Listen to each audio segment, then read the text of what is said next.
All right, 6:42, we'll call the special common council meeting to order. Roll call has been taken. I need a motion to adopt the agenda. So moved. Second. Motion made, motion seconded. Any further discussion? Hearing none, all in favor say aye. Aye. Opposed? That motion is carried by all. The pledge has already been taken in a previous meeting. With that said, we move on to presentation and update of the museum expansion project. Ms. Cross. Thank you so much. Thank you for allowing me to come here this evening and give you an update on the project. If you'll, sorry, my technical assistance is a little behind. Lovely. If you'll recall from our conversations, the Library and Museum Board allowed me to put together a museum expansion committee that represented all of the stakeholders involved with the project. The idea is that this advisory committee oversees the planning and communicates through me with the Library and Museum Board. They make recommendations and suggestions relevant to the museum project. The committee members have spent many hours in meetings and on field trips to develop the plan structure so far. The working groups take deep dives into the topics that you see here. They bring information and suggestions to the Museum Expansion Committee to be included in the overall planning. The MEC and staff built the structure. The working groups and staff flesh out the details. This evening, I would like to take a little time to update you on the work. I'd also like to point out the new museum assistant position. This person will be helping us with marketing, volunteer management, and other things that help the museums run smoothly and create a welcoming atmosphere for our community. The working groups are all up and running now. It was a very busy February since we met, all of us. And they are ready to start developing specific goals and implementing a variety of initiatives. First, we're going to start with the Public Relations Working Group. This group evaluated their Wait What booth initiative this year, and they felt that a lot was learned. They decided to continue this crucial communication tool, and the next time it will be out is on March 26th at Familiar Grounds. So I invite you to stop in and take a look if you haven't seen it. We continue to take the message to the people, but now we will be able to include more details about plans and timelines. We want to meet the people where they are and talk about the project. We want to invite them to visit, come to a program, or get involved volunteering. Our programs working group has the objective to create a framework for the educational programs offered at the museum. They are guided by the museum's education mission to enhance the visitor's experience through dynamic collections-based programs. The museum strives to encourage inquiry-based learning and a deeper understanding and appreciation of our collections. Our programs will maintain the reputation of the museum as a high-quality and trustworthy content provider to the public. The group is developing their education master plan. This roadmap will be tested over the course of the possibilities phase. As we learn more about what our community needs and wants from the museum, that will help to inform us as we move forward. I can't thank the group enough for giving up an entire Saturday morning to do a brainstorming workshop at the museum. It was an incredibly productive time with lots of creative ideas and discussion. The focus of the rest of this year will be to take these ideas and develop the draft education master plan to present to the MEC and to the Library and Museum Board. The building working group. As you can imagine, with the move happening soon, The staff and building working group have been planning a number of projects and working on the most efficient and effective way for the museum to transition into the entire building. We are really excited to update you on a couple of community projects that we've developed. Our first one is going to take place this summer. On July 24th, our Messy Science program will look at plants and pollinators. As part of the program, kids and adults will be invited to help us plant an entirely new pollinator garden on the south side of the museum building. We've purchased native plants from Wild Ones, and with the assistance of the Parks Department, we will get everything ready to go for this intergenerational community project. Not only will the garden transform the look of the space, it will also be a tangible way to educate and promote a more pollinator-friendly city. As for the storm windows, I know you've been worried about these. We did not receive any bids the first time we sent this out last year. We received one bid when we sent it out again, but unfortunately that bid was 5 times larger than our budget. So we decided to not accept it.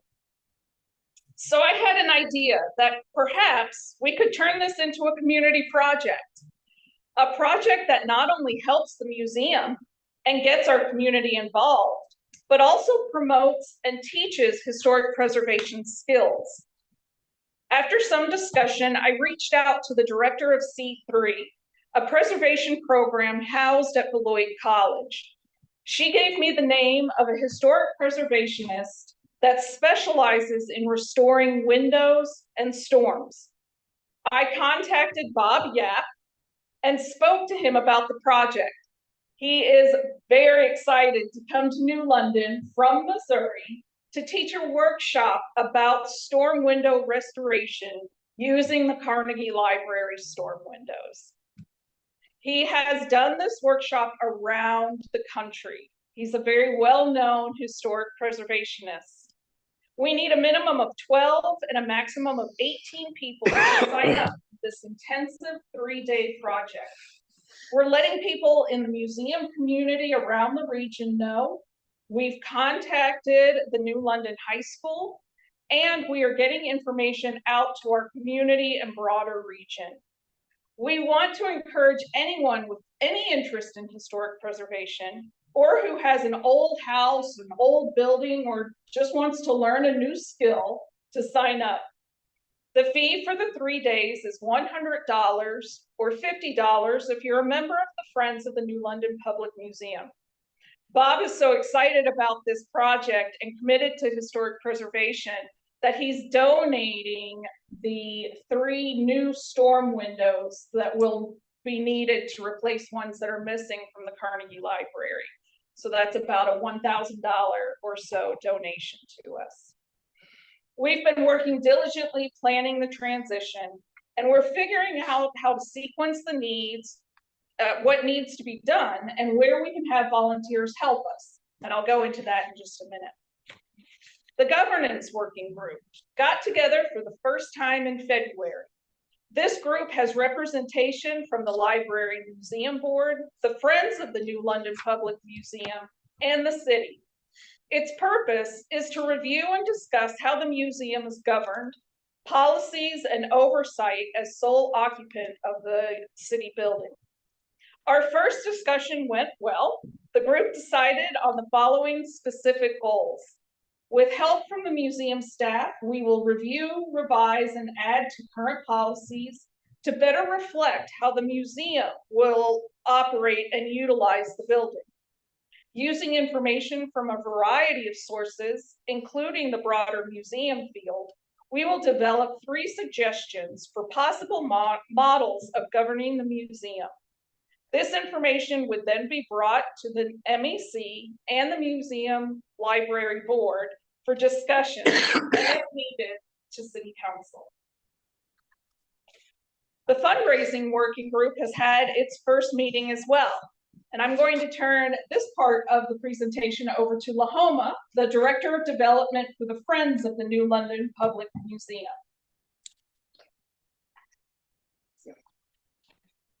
Good evening. Thank you for the opportunity to be here with you tonight. Talk to you a little bit more about the work that's being done with the museum and the Friends of the New London Public Museum. So I'm here to share a brief update regarding the fundraising progress and the strategic planning that's been taking place to support the museum's growth and the long-term sustainability. Earlier this month, we did hold our first meeting for the fundraising working group. The group's made up of community members who care deeply about the museum and its future. These are individuals who are stepping into leadership roles and helping to move the important work needed forward. The role of the working group is to help cultivate relationships with high capacity donors and to champion fundraising efforts. They're going to be doing that through strategic outreach, expansion of monthly giving program, and ambassador-led advocacy. The work's going to be essential in building a strong momentum in these early years, 2026 through 2028, while also helping to establish a foundation for sustainable funding in the years that are going to follow. The fundraising working group has 4 primary objectives. I'm going to share those with you now. First, is to mobilize leadership level giving in the support of a multi-million-dollar museum expansion. Second, we're going to be strengthening and growing a sustainable monthly giving program, so diversifying the funds that we are receiving. Third, to build a long-term fundraising framework that positions the museum for success well beyond 2027, 2028. And finally, expand high-value networking opportunities while maintaining a strong commitment to transparency and community trust. To date, we've successfully raised over $222,000 towards this effort, which is a really encouraging early indicator of community support.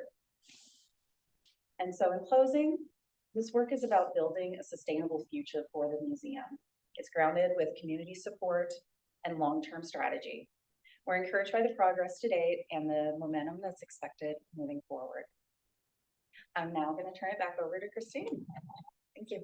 Thanks, Lahoma.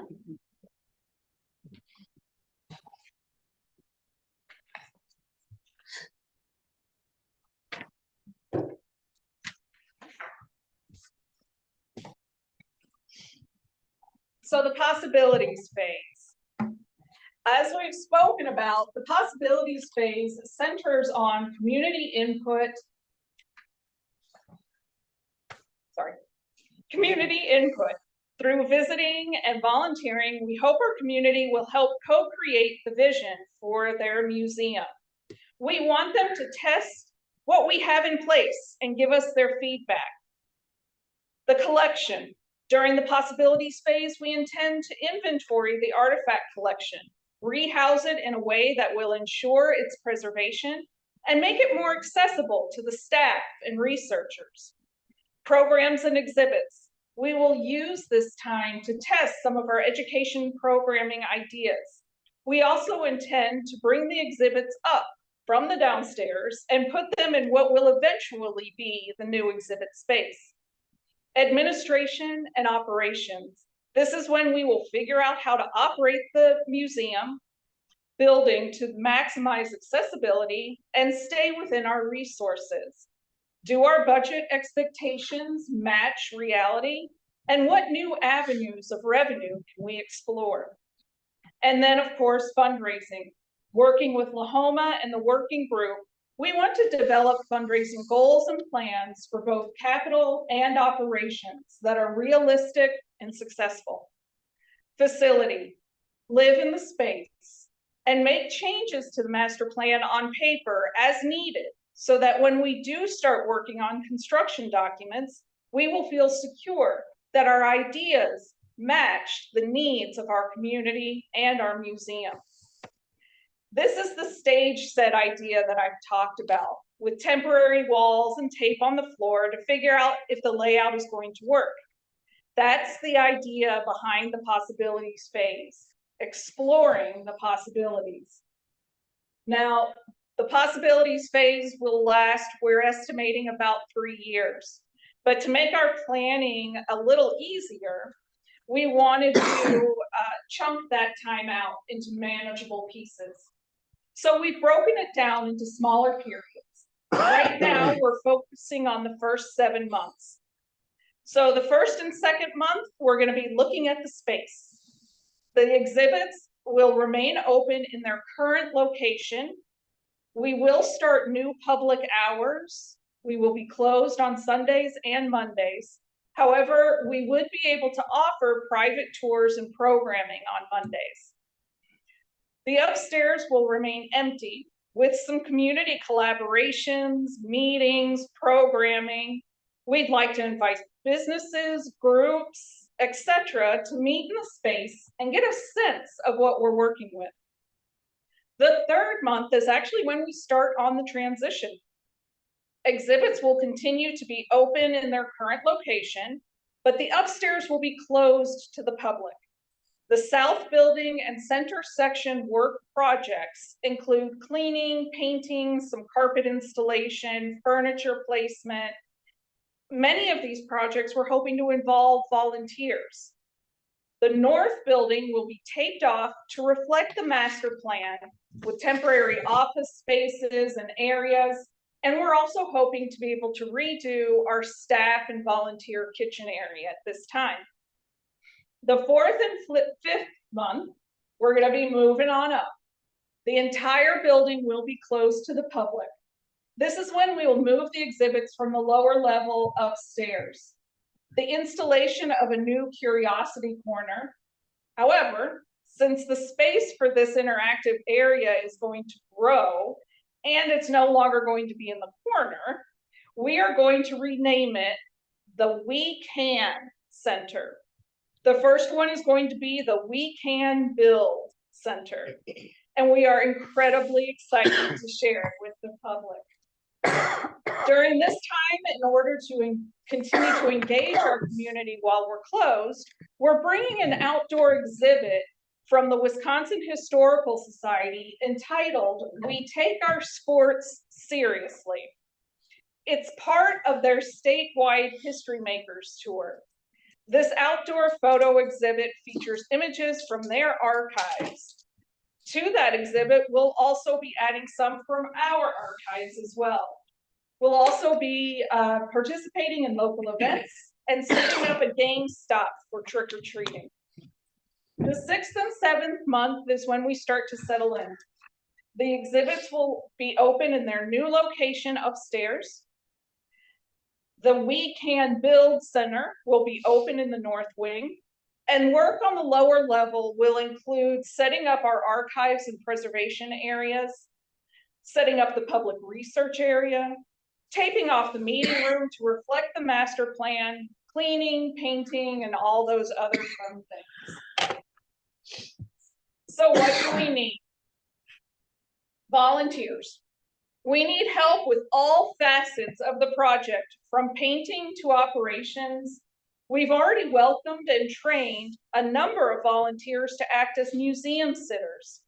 We have our first registration for the storm window restoration project, and a couple of volunteers who are excited to get their hands in the dirt in the pollinator garden. One of the responsibilities of the new museum assistant is to help with our volunteer program. As more people get involved, we want to make sure to create an enjoyable and fun experience for them. Funding. There will be some expense involved in the possibilities phase, and of course, heading into the master plan. We are using some of the money that has already been raised to cover the costs for the start of the possibilities phase. The 10-year capital project budget reflects the funding needs of the project in total. It does not take into account any fundraising effort. So when you see those numbers on the project budgets, that's what they include. It's everything that we know of to date. We also need your help to get the word out into the community. While we will be continuing to engage the public with the Wait What booth, we know that as representatives, you get questions. So we've updated the Fast Facts sheet for you. with more information about the possibility space. So if you have any questions, please feel free to reach out to me. Not every community has a public museum or a museum that houses earth science, natural science, history, culture, all under one roof. New London is a unique place. We want to make sure we are protecting what has been entrusted to us in the past and what will be given to us in the future. We're excited to continue to build strong partnerships within our community to welcome everyone, from the youngest to the oldest, to find their space in this beloved building. We want to be part of building a community of pride and a sense of belonging, whether you've lived here all your life or only just moved in. We want to do all of this with our community. After all, it is your museum. Thank you. I'll be happy to answer any questions. Thank you, Ms. Kraus. Any questions?